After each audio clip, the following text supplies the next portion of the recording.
नमस्ते, प्रणाम।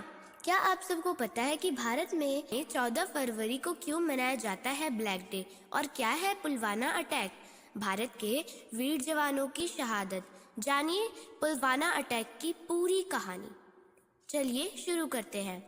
एक तरफ जहां पूरी दुनिया 14 फरवरी को वैलेंटाइन डे मना रही है, वहीं दूसरी तरफ भारत के लोग 14 फरवरी को काला दिन व ब्लैक डे के रूप में मनाते हैं। दरअसल 14 फरवरी 2019 के दिन ही पुलवामा में पाकिस्तान के आश्रय में पलने वाले आतंकियों ने कश्मीर के पुलवामा में CRPF पर हमला किया था, जिसमें 40 जवान शहीद हो गए थे। आज देश पुलवामा हमले की 6वीं वर्षगांठ मना रहा है। जम्मू श्रीनगर राष्ट्रीय राजमार्ग पर केंद्रीय रिजर्व पुलिस बल CRPF का एक श्रीनगर की ओर जा रहा था।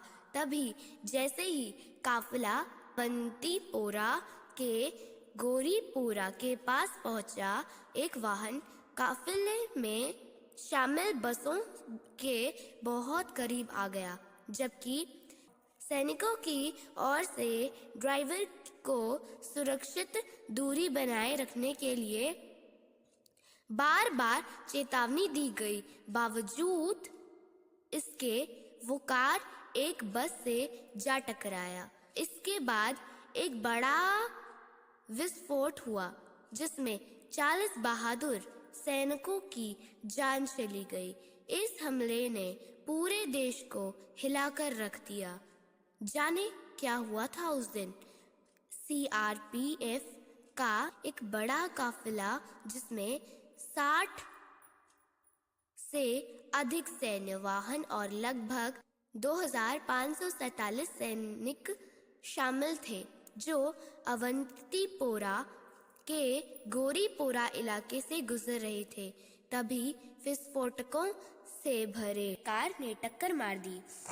इसके बाद जो विस्फोट हुआ वो इतना शक्तिशाली था कि कई किलोमीटर दूर तक आवाज सुनाई दी। इस हमले के बाद पाकिस्तान स्थित आतंकवादी संगठन जैश-ए-मोहम्मद ने हमले की जिम्मेदारी ली। हम नहीं भूलेंगे। इस हमले के तकरीबन 20 घंटे बाद CRPF ने सोशल मीडिया अकाउंट X पर लिखा कि हम इस हमले को भूलेंगे नहीं और ना ही माफ करेंगे। हम अपने शहीद साथियों को सैल्यूट करते हैं, शहीद जवानों के परिजनों के साथ खड़े हैं। इस जघन्य हमले का बदला जरूर लिया जाएगा। वहीं इससे पहले प्रधानमंत्री नरेंद्र मोदी ने भी चेताया कि हिंदुस्तान इस हमले का मुंह तोड़ जवाब देगा। हमारे सुरक्षा बलों को पूर्ण स्वतंत्रता दी गई है। 12 दिन बाद दिया गया जवाब।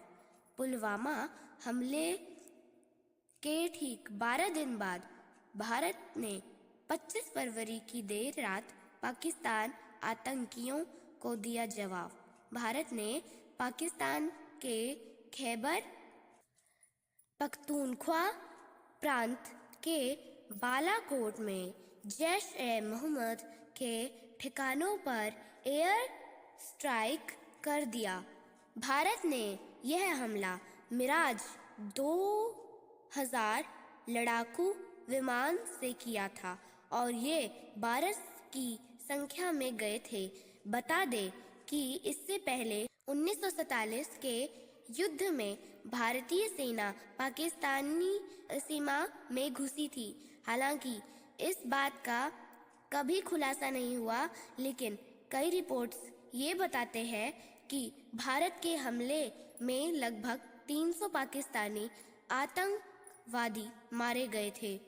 वहीं इस मिशन के लगभग 2000 भारतीय वायुसेना के जवानों ने भाग लिया और क्षेत्र में आतंकवादी शिविरों पर लगभग 1000 किलोग्राम बम गिराए।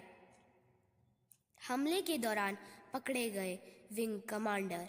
भारत के द्वारा बालाकोट हवाई हमले के पास पाकिस्तान ने भी 27 फरवरी को हमला करने की कोशिश की, जो नाकाम हुआ। लेकिन पाकिस्तान को F-16 या JF-17 से एक भारतीय MiG-21 लड़ाकू विमान मार गिराया गया, जबकि भारत के MiG-21 बाइसन लड़ाकू विमान ने एक पाकिस्तानी F-16 जेट को भी मार गिराया था। वही इस ऑपरेशन के दौरान MiG-21 क्षतिग्रस्त हो गया और पाकिस्तान में दुर्घटनाग्रस्त हो गया, जिसके परिणाम स्वरूप विंग कमांडर अभिनंदन वर्धमान को पाकिस्तानी सेना ने पकड़ लिया। लेकिन भारत की ताकत और कूटनीति की वजह 36 घंटे के भीतर पाकिस्तान को भारतीय वायुसेना के पायलट का भारत भेजना पड़ा। अभिनंदन को 1 मार्च 2019 को पाकिस्तान द्वारा रिहा कर दिया गया। बहादुरी के लिए भारत सरकार ने उन्हें प्रतिष्ठित वीर चक्र से सम्मानित किया। जय हिंद, जय हिंद, जय भारत। जय हिंद, जय भारत।